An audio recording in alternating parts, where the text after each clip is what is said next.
All right, guys, what's up? Welcome back. This is gonna be a second video of the LS Swap BMW build project going on. So I got some extra time today, so we're gonna be working on it.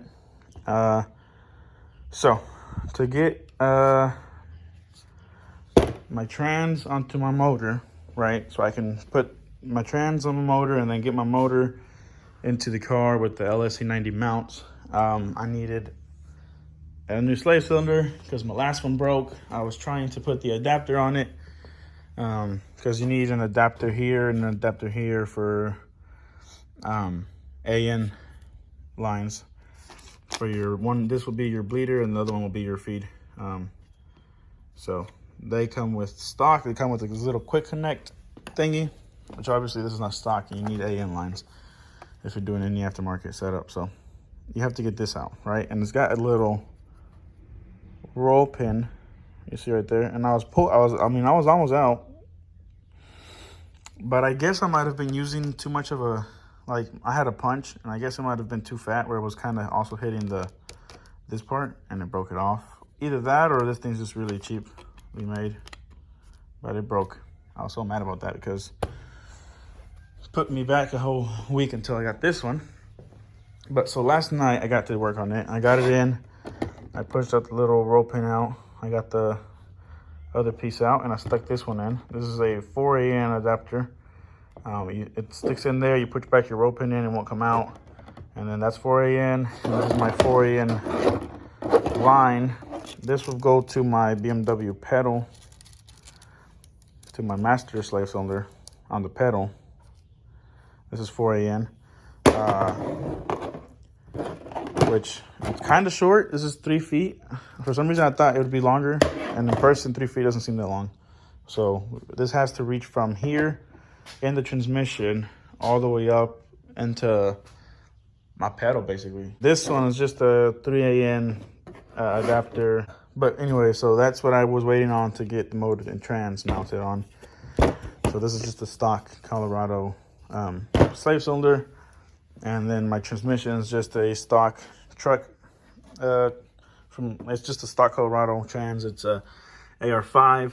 And then this is your little Fabit adapter. It's like $400. It's a sandwich plate. It goes between your trans and then your 4060 bell housing. That way you can mount this whole setup to your 5.3. And then it just comes with all new bolts and stuff, and this little thingy for this little plate for your slave cylinder. And it's got a cutout. It has got 2 cutouts there for your lines to run through, and they come out to the side right there. It's pretty nice. So I'm gonna take the belt housing back out and put the slave cylinder in and run the lines and put the belt housing back in, and I should be able to mount the trans to the motor, and then I should be able to get my LSE90 mounts and put them on the motor and then drop it in to the car. Excuse me. And then I should be able to, after that, like if everything goes good and I can do that today, then I can start doing accessories and mounting my intake and throttle body and fuel rails and just all the other stuff. But I have to get this in there first. So I'm gonna show you guys real quick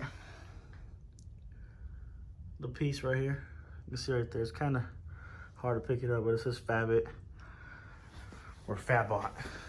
I don't know how you're supposed to say it, but this is what it looks like without the bell housing. And there's 8 bolts, and then these bolts are for the plate onto the trans, and you got some recessed ones in here in the bottom. And then you got this little plate here with these new bolts. So it gives you all new hardware. And then these are the cutouts I was talking about for the lines to go through. So you run your lines through there. $400. So, yep, we got to work. All right, so we've got the bell housing back on. I got the slave cylinder in there, and My lines ran. Kind of ran them a little different. It's a little funky, I know, but basically, ideally, it's supposed to run kind of how this one runs. This is the speed bleeder, so you gotta run it from here, and it loops around, and it goes straight in there. Because you need the speed, you want the bleeder part to be up top, and then the feed part to be in the bottom. So, and it only goes one or two ways. So if I flip it around, then this is on this side, and the bleeder part would be on the bottom. So the air, when you come to bleeding, I think it's easier if you have it on top. So I have to loop it around. Now if I looped the bottom one around, I already told you guys this thing is short, right? So if I looped it around, I was gonna lose too much. So I tried to figure out how to make it work with without having to loop it around, which I put the 90-degree bend here, inside here, and it goes up, and it goes through here, and then it just kind of bends. This bend right here is not that bad. I mean, it's not. This is probably a tighter bend than this one right here. So I think it should be all right. Yeah, we'll send it. It should be all right. But so we have all that in there. So now we can bolt this up to my motor, which is kind of a pain because I gotta drag that thing out here. All right, so it's got the motor pretty high up in the air because I forgot that I got to change the oil pan out. So I got an oil pan that's gonna be lower, so this won't, because this hangs down a lot too much. So I think it hangs like past the subframe on the BMW. So I'm gonna change oil pan out. And once I put the oil pan back in, then I'll put the trans on it. I figured I'd do it while I'm at it. Okay, so oil pan is installed. This one asks, well, it has a hole for one.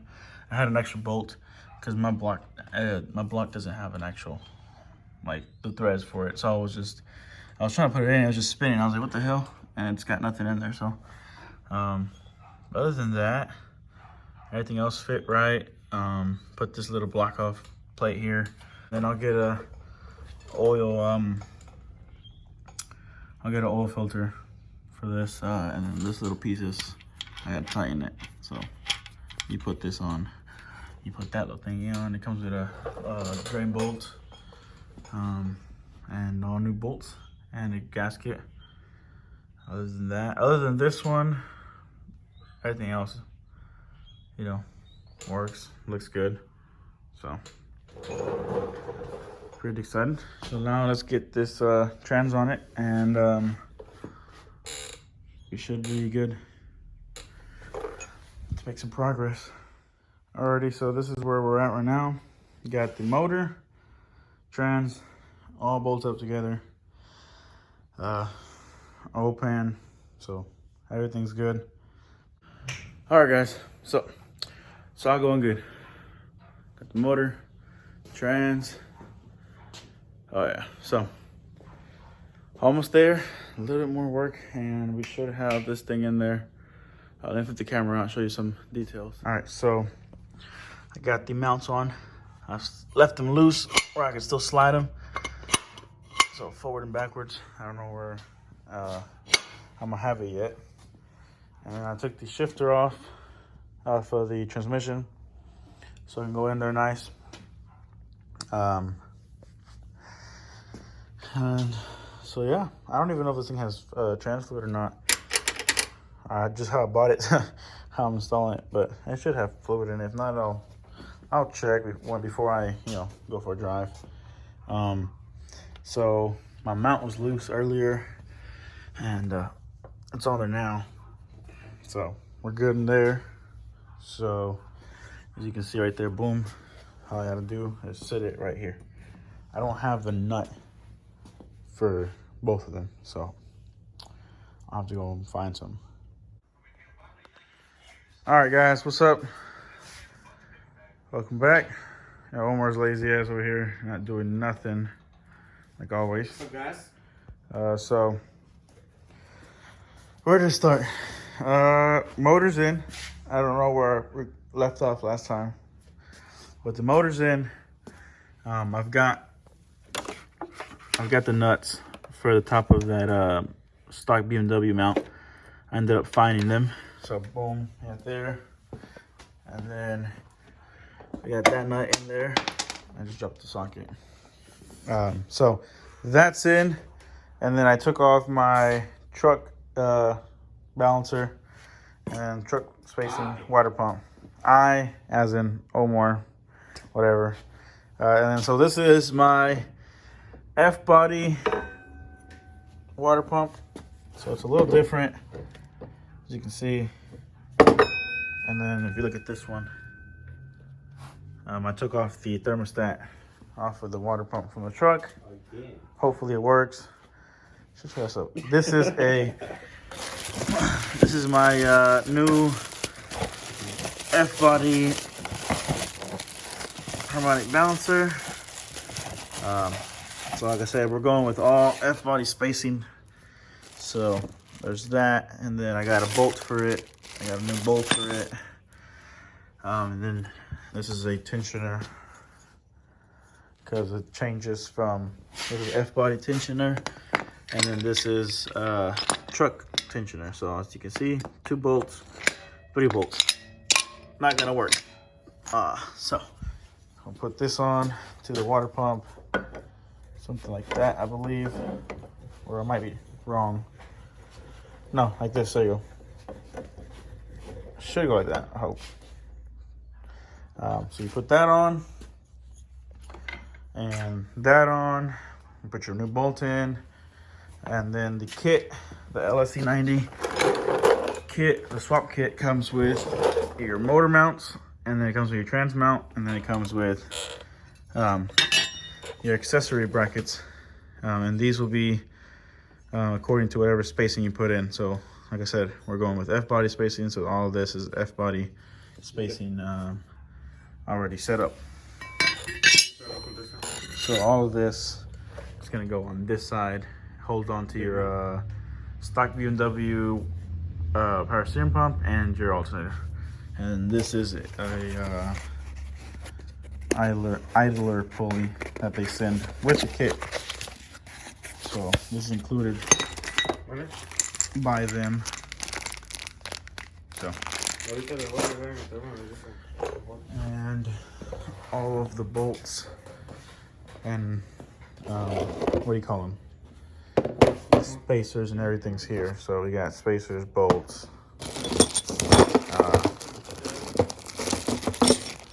I'm pretty sure all of these and all these long bolts are going to be for that. So I got to figure all this out, how it goes, and then I'll show you guys as I put it up together.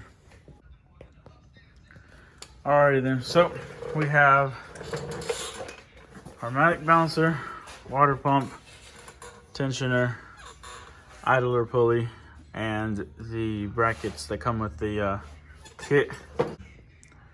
So all I gotta do now is put my power steering back in, and we're gonna mount it right here.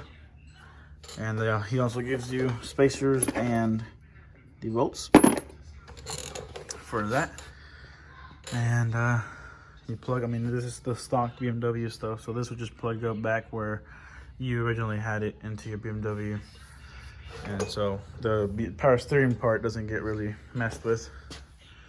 And we're almost there. I gotta get an alternator. I'm gonna try to use, I have a used one. I don't know if it works, so I'm gonna slap it on and see if it works. If not, then I'll have to get a new one probably. We can't put throttle body on until I get my 4 bolts. So I don't have bolts for it. So unless I find some, I can't put that on right now. Yeah, so I got all the bolts for the intake manifold. I need 1 more. And I'm gonna probably start with fuel rails and injectors and start routing that up. And I was messing with my exhaust, seeing if I could get some exhaust in there. I got 2 pairs. I got these, which these are probably the ones that are gonna fit this little EGR portion right here that sticks out, that's in the way. Right here, you can see where it's kind of like shiny. That's where it was hitting up against my my rack, that little stick right there. So I either grind it off enough to where it clears, but then on the power steering pump, right there where it's shiny, it was hitting on the back of this bad boy. So I don't know how we're gonna do that. Trying to make them face forward, that way exhaust can come out somewhere through here, and then route this way, and then up with that one into a T4 flange, and then just turbo like right here somewhere. That's the idea. But for now, I'm going to go and mess with the injectors and stuff, because I have another set of headers that are for a Lsx swap for a C10 that I'm gonna try. Maybe they work facing forward. So I'll just forget about the exhaust for today, and I'm gonna focus on fuel stuff now. So I'll catch you guys up when I get a little more done. All right, so she's looking good. Getting excited. The more I put this thing together, the more I'm getting excited about it. But so I guess let's get started so I can go inside and sleep. I've got, you know, I showed you guys already, I got the manifold on. So I was doing the rails. I got the injectors, Snake Eater Performance injectors. They are, where are they at? Right there. SCP Snake Eater Performance 1500cc injectors. And then I got my billet rails with lines and all this good stuff. This is all 8AN. Once I can get exhaust manifolds in there, I can start putting my spark plugs and my MSD wires. And then this is my bleeder for the clutch, so I gotta tuck this back down, zip tie it somewhere down there. And then this one's my feed. This will go to my pedal. So I gotta, this is up too high. It has to go probably, you can't see it. Let's see. Yeah, there you go. So that little one right there, that's the clutch one. So it has to go down there. And other than that, really, a couple power steering lines I gotta route and get out of the way and figure out stuff. And then what else do I need? We're not too far. Bolts for the throttle body. Like I said, get this exhaust side done too. And then I need a starter down there. I need a starter. I don't have a starter yet. And then probably I can start routing my harness and connectors and everything. And after that, I can start probably getting like, you know, these coolant lines ran back here to my heater core portion right there. Those two back there behind the valve cover, they're a little beat up. I don't even know if I'm gonna have space to fit a hose on there, but we'll see. So little by little, just get in there. I need a accessory drive belt and other little things, like I said, odds and ends, but it's definitely getting there a lot, you know, a lot more closer than we were before 2 days ago. So it's crazy the progress I've done in 2 days. With this build, I kind of just ordered a bunch of stuff over the process of like 3 months, and then just collected boxes. And then so it's kind of nice because you have everything, but it takes a lot of research because you got to make sure that every part that you buy will work with the other brand or other parts that you get from a different company or different website. But nonetheless, that's probably gonna be it for this video. I don't want to make these videos too long, and then I'll probably make a part 3, and that'll be exhaust and other little things that I'm doing to it. So that'll be it for this video. So make sure you guys like and subscribe. Leave a comment down below. Like I said, stay tuned. We got some good stuff coming up. We got my brother's truck getting done up, and you know, needs some work, but it's close. And then this thing's getting closer too. And you know, just other things coming up. So you guys stay tuned. See you in the next one.